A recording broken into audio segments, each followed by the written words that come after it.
I just mentioned Alice. Hope it's a different Allison. Allison, South Dakota. Hi. How are you? How you doing? I heard you say Allison. I'm good. I'm good. That's a different Allison. Yes. I don't pick up after my children. That's good. How many kids you got? I have 4 daughters. 4 daughters. Wow. Yeah, How old are one they? just went to college. One is 18. She just went to college. Then I have a 16, 14, and 12. Wow, you are a busy lady. But I Yes. guarantee you're Yep. less busy than the other Allison, because the other Allison is doing all her stuff plus picking up for the 4 girls. So, good job to you. I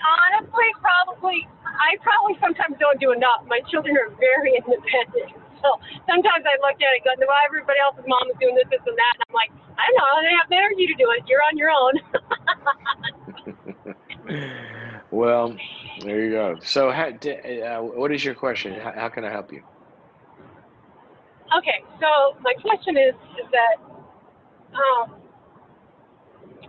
I have recently, through a process of time, I guess, but come to realize that I have a tendency, or have had a tendency to,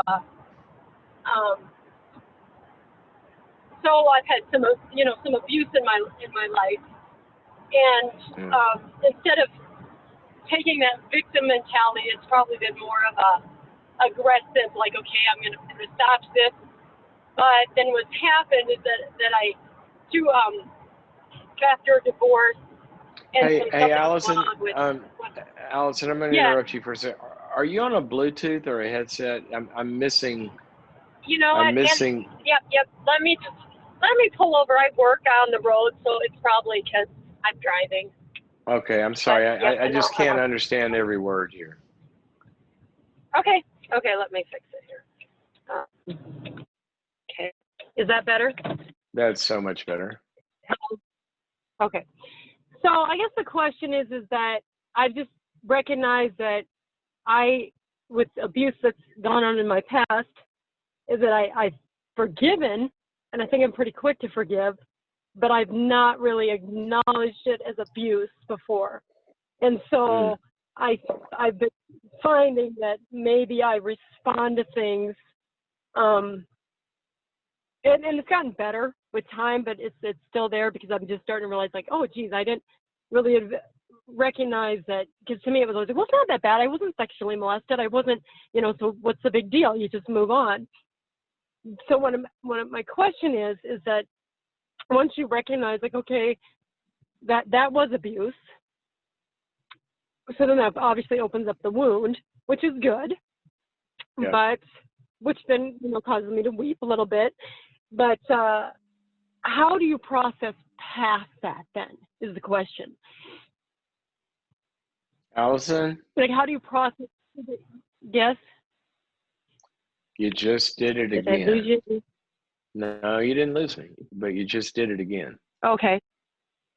Did you hear what you just? Did you hear what you just did? No.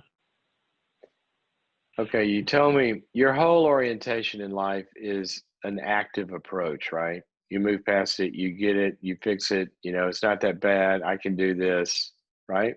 You have sort of what we call. I guess, or I stuff it. Maybe I don't know. Well, no. You told me, that was then, this is now. I go do things, right? You're an active, aggressive, go tackle life and fix problems kind of person, right? I think so. Well, I got that from you. I'm not. Yeah. Did I misunderstand well, I don't know. you? I mean, I guess no, I don't think you misunderstood me. I guess I'm maybe not totally aware of everything about me, I guess. But yeah, if that's probably. If something happens, you solve it. You don't sit there and let it, you move on. You deal with it, right? Yes. Yes. Okay. Yes. Correct. So here's what you did where your words kind of tell us a lot here. You said, okay, that when I stop and I realize, okay, I was hurt, I was victimized, then that brings you to tears and all that. So my question is, how do you move past that? All I'm telling Well, I'm you okay is, with the tearing. I'm okay with the tearing part. I'm okay with processing the grief of it. But yeah, I don't know what it looks like past that. Like, do you get past that or do you stay there? Like, I mean, and what I mean by get past it is like, okay, so that but I'm not reacting as I work through it, so that I can learn not to react so aggressively or passionately, and be able to be a little bit more calm, I guess. I Uh, know, but you did it again. You said, no, I'm okay, but how do you get back? okay. See, there's this quick move to action. Oh, Okay. okay. You got an activated system. All right. That's good. Okay. I just did a whole first part of the show on being active. That's good. But I want you to go back Okay. when you get home, and I want you to pull up the first part I did on the show about the victim thing. I said, the first thing you have to Okay. do, it's exactly what you just said, is you have to acknowledge that you were victimized. Okay. This was Yeah. abuse. All right.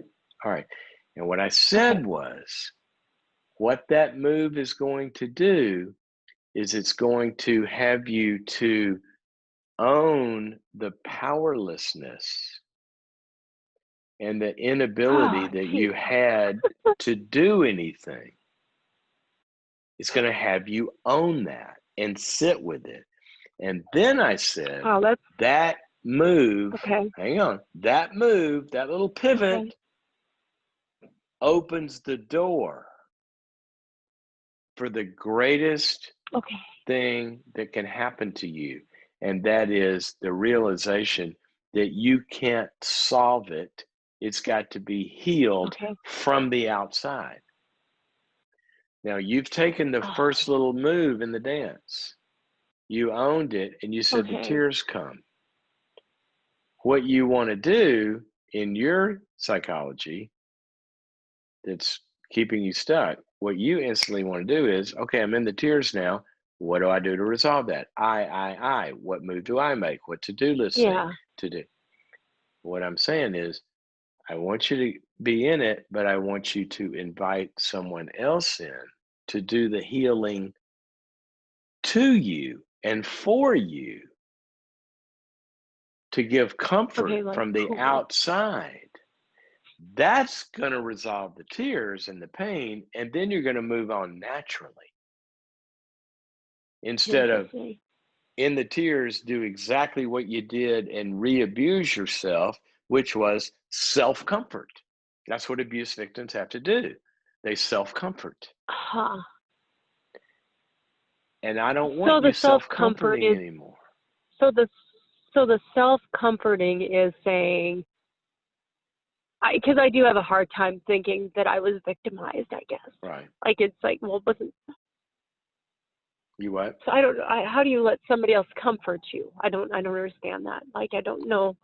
I know you don't understand that, and that makes me sad. But Okay. here's the good news. You can learn to understand it because it is the most natural thing in the universe. Every baby comes into the world with this ability. What do? They reach out, they say, I'm hurting, and they cry and they fall into somebody's arms. And as one of my favorite verses says, somebody weeps with those who weep. And you let somebody be there with you and you just tell them your story and you cry and they comfort you and then you feel understood, and that does something incredibly magical in the system that we can even track neurologically and Hmm. biologically, that strength comes from having received empathy and grace and love from the outside. And then activity and energy come to go, not get past it. You are past it at that moment. Then you go to lunch and your activity is goal oriented and life oriented, not repair oriented or defensive. You're healed. Hmm. So I want you to become, this is why one of my favorite verses says, blessed are the poor in spirit. Blessed are they Okay. who mourn, for they shall be comforted. You can't be comforted without mourning, and you can't get over mourning without having comfort. And so, Interesting. you know, self-help Self-reliance. Alison Okay. has been skipping Yeah. the grace part of this. It comes from the outside. You know what? If you were right here, I wish you were right here. I'd just give you the biggest hug and say, we're sitting here until you cry, girl. That's what I would do. Yeah. Well, I'm crying. Every time I bring it up, I cry about it. Yeah, because Okay, interesting. it's still alive right now. I just don't want you crying alone. I want you to find. Because it's like, and because the first time I cried about it, I was telling my brother and sister-in-law about what happened in the marriage, and I hadn't talked about it really much before. And I started crying, and so I asked God, well, what am I crying for now? It's like a few years later, and he said, you've never cried about it or recognized it as abuse. And then now it's come up again because I obviously just left it there. You know, and I did cry with them, but it's just, I obviously just haven't stayed there long enough. It's one moment. It's one moment. With somebody else. With somebody else. And I want you to find a good therapist or a good group or something where you just say, you know what, I need some help. I need to tell my story. I need for you guys to walk through it with me. And as Solomon says in one of my favorite verses in Ecclesiastes, it said, it's better to go into the house of mourning than the house of pleasure, because a sad face can make a heart happy. Isn't that a beautiful verse? That when you go into the house of grief and you begin to process your pain, that sad face can heal you if it's connected to other people. It seems like there's some things I can grieve okay, but for some reason this stuff it just seems so weak to me. It's just weird. You know, I just like you just I'm pretty confessed your well-rounded. sins. I have a lot of friends, and you know, and I've got, you know, solid friendships, and I know good. you do, but yet I'll tell you one person you're not friends with. Part of it is just like, I'm gonna tell you one person you're not friends with. Let me tell you who you're not friends with. You ready? You're not friends with weak Alison. You don't like that girl. You don't invite her to come sit at your table in the lunchroom. I guarantee you don't like her. No, probably not. Right?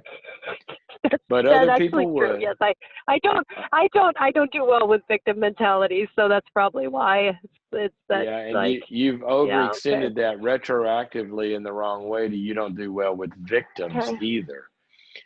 Not the victim mentality. So anyway, all right, I got to run. I hope that's helpful to you. You go find somebody to cry with and let them give you a big hug for an extended period of time. You have to talk about this for a while, and then you're going to get over it. Okay? Thanks for your call. This is the Dr. Cloud Show. A lot of pain comes from being victimized, but there is resolution, as we've talked about in the process today. I hope you find that. I hope you find that.